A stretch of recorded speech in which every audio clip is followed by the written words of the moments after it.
Well, we just witnessed Dibyendu green election polling booth, but you're in really a green place where you did stories about tea gardens and things like that. So give us a little idea about the kind of issues that people are voting for in Dibrugarh. Well, Mark, of course, I am also at a model polling station here in Dibrugarh parliamentary constituency. Let me first tell you the polling percentage that has been reported by the Election Commission at 1 p.m. So, of course, the 2 p.m. polling data is still not updated, and till 1 p.m. as per the Election Commission's official website, the voting turnout in Assam has been about 45%, and of which about 44.75% is the voter turnout in this particular constituency of Dibrugarh. I am at a model polling station. So, of course, the Election Commission has put up selfie booths, and apart from that, wheelchair facility, ramps have been made by the Election Commission to facilitate any disabled or Divyang voters who would come here.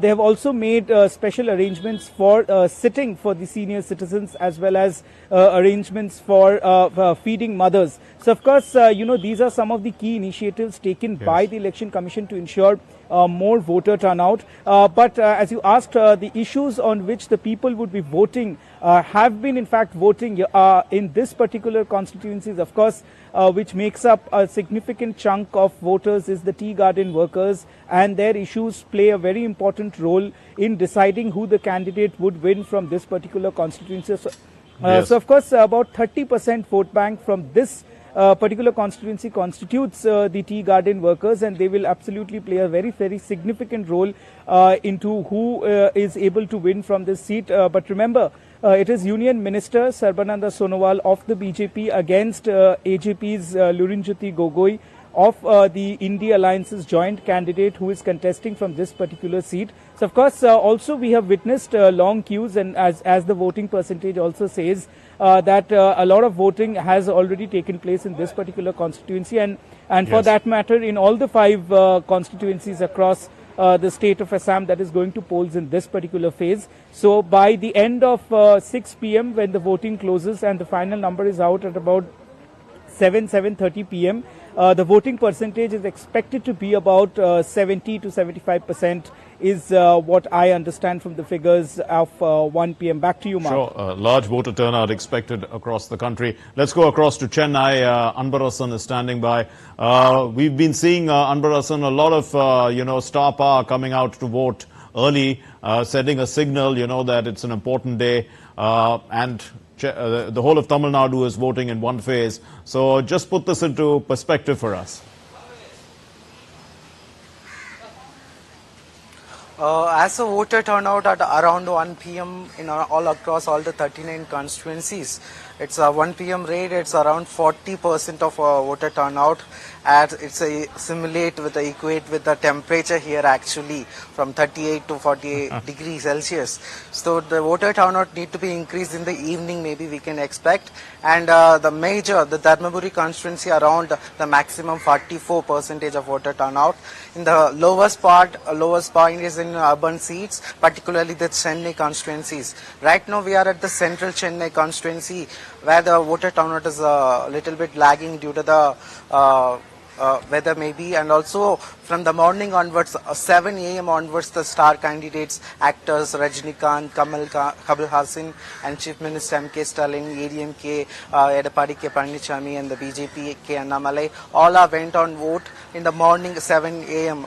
To 8 a.m. onwards. So they are send a signal to across all the voters, and also they given the voting is a kind of a duty for the citizens. So the voter turnout need to be, we need to see the end of the day that how much the voter turnout. And also this particular election, as we already seen in the report, it's a very significant for the across country and also for Tamil Nadu. So and also the Election Commission continuously escalated and given a various facilities to the voters to reach the polling booth. And also the Election Commission has informed that above 80% age of the voters, they can send a special vehicle also if they are not able to reach, and the polling BLOs maybe can reach to those voters, so they will facilitate the vehicle to reach the polling booth. Okay. So getting the maximum voter turnout, it should be a more target on that. So the election commission also preparing that. We need to wait and watch till the day to end to see that what is the voter turnout.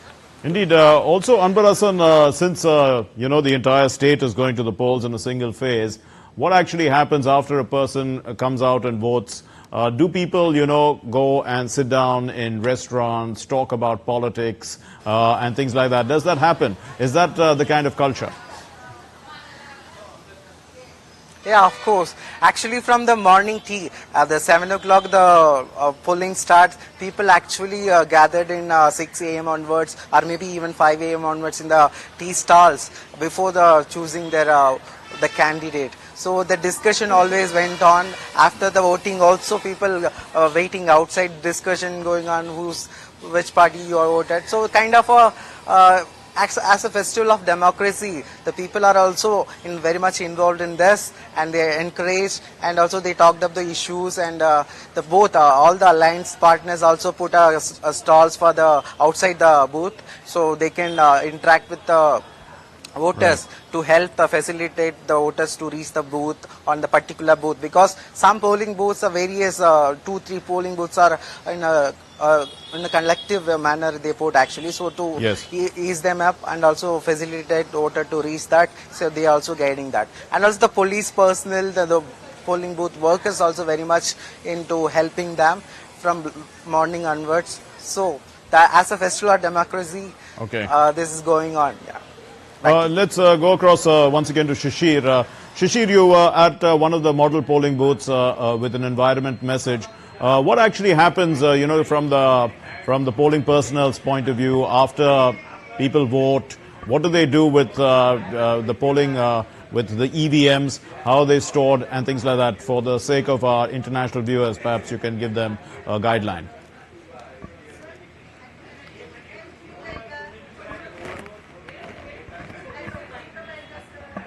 Well, absolutely, Mark, you rightly said here, you talked about what are the point here, stating that what kind of environment here after the voting. I would add on to that because since morning we are seeing the people have been voting here, and what's interesting fact that is we're talking about the festival of democracy, and in a festival actually you get a good discounts when you go for the shopping or when you go for the outing, and that's what we're seeing here also, because those people who have been voting, and if they go to any restaurants here, and especially in Nagpur, some of the restaurants are offering 10% discounts on food.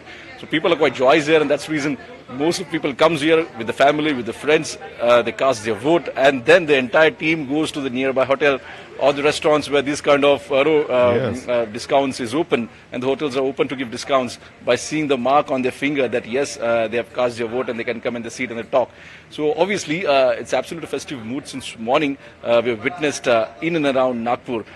Even though we have seen some of the parliamentarians also and some of the leaders also after casting their vote, they come to the media, they talk, and then probably they go to some of the nearest place to have a cup of tea or have a cup of coffee along with the people there, and to chat that exactly like to know that how the voting is going on and how the more and more people should come out. So it's not just authorities here, but I would say that the entire environment, especially the restaurants, the hotels, also contributing and probably attracting more and more voters to come in large number and vote and enjoy their cup of coffee or tea at the nearby restaurants by taking a discounts as well.